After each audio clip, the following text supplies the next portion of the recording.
नमस्ते फ्रेंड्स, मेरा नाम लक्ष्मीकांत और मैं एक एनजीओ कंसल्टेंट हूँ। बहुत सारे लोग पूछते हैं कि सर हमने CSR 1 के लिए अप्लाई किया था रजिस्ट्रेशन के लिए और हमें सर्टिफिकेट मिला नहीं है। तो इसके दो रीज़न हैं। एक तो डिपार्टमेंट ने भेजा ही नहीं। बहुत बार ऐसे हो जाता है कि जब हम अप्लाई करते हैं SRN नंबर भी जनरेट होता है, चालान भी जनरेट होता है, लेकिन हमारे ईमेल आईडी पे वो सर्टिफिकेट नहीं आता है। या फिर हमने जो ईमेल आईडी डाला हुआ रहता है वहाँ पे जब हम फॉर्म भरते हैं तो गलती से कुछ अलग उसके अंदर स्पेलिंग मिस्टेक हो जाता है, फिर वो किसी और ईमेल आईडी पे जाता है। ये भी रीज़न हो सकता है।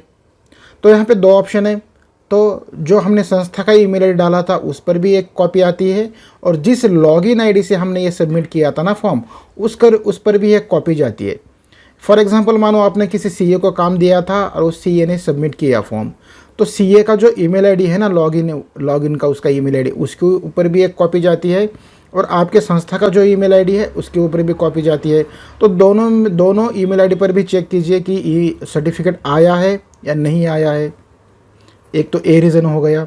दूसरा रीज़न क्या होता है कि बहुत बार संस्था क्या करती है, किसी को काम देती है CSR रजिस्ट्रेशन के लिए, लेकिन फ़ीस नहीं देती। ठीक है ना, ये बहुत बार लोगों का देखा है नाटक मैंने, बहुत सारी NGO का।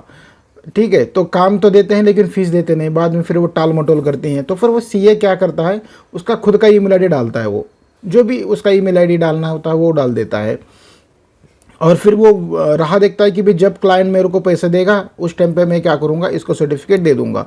और क्लाइंट भी चालबाज रहता है, क्लाइंट पैसे देता नहीं, उसकी इच्छा ही रहती है पैसा डुबाने की।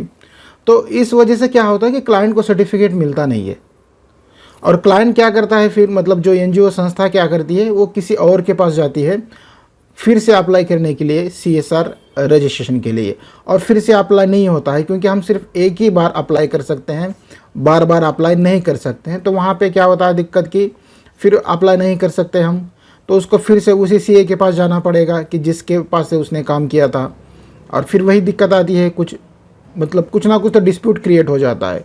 तो यहाँ पे एक सोल्यूशन ये है कि अगर आपको सर्टिफिकेट नहीं मिला है तो आपको क्या करना है, MCA के साइट के ऊपर आना है। यहाँ पे जो गवर्नमेंट की वेबसाइट है mca.gov.in, इस वेबसाइट पर आने के बाद आपको आना है MCA सर्विसेज में। यहाँ पे आने के बाद यहाँ पे देखिए कंप्लेंट्स बोल के यहाँ पे एक ऑप्शन है, यहाँ पे क्रिएट सर्विस रिलेटेड कंप्लेंट्स, यहाँ पे जाना है आपको।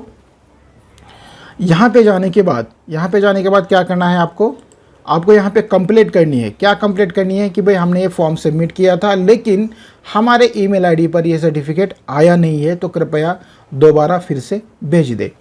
तो ये इन्फॉर्मेशन सारी भरनी है। यहाँ पे आपका नाम डालना है, सिटी का नाम डालना है, कंट्री डालना है, मोबाइल नंबर, ईमेल आईडी यहाँ पे डाल देना है, क्योंकि इसका भी एक नंबर जनरेट होता है, सर्विस नंबर, वो आपके ईमेल आईडी पे आता है, फिर आप ट्रैक कर सकते हैं।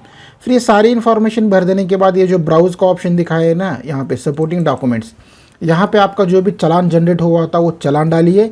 अगर आपके पास चालान नहीं है तो आपका जो भी NGO का जो लेटर हेड है उसके ऊपर आपके NGO से रिलेटेड इन्फॉर्मेशन भरिए, नाम, पता, pan number, email ID, mobile number जो भी है वो भर के यहाँ पे, और रिक्वेस्ट डाल के यहाँ पे क्या कीजिए, अटैच कीजिए और ये फॉर्म सबमिट कीजिए। इन्फॉर्मेशन यहाँ पे कोई चार्जेस नहीं है रिक्वेस्ट डालने का।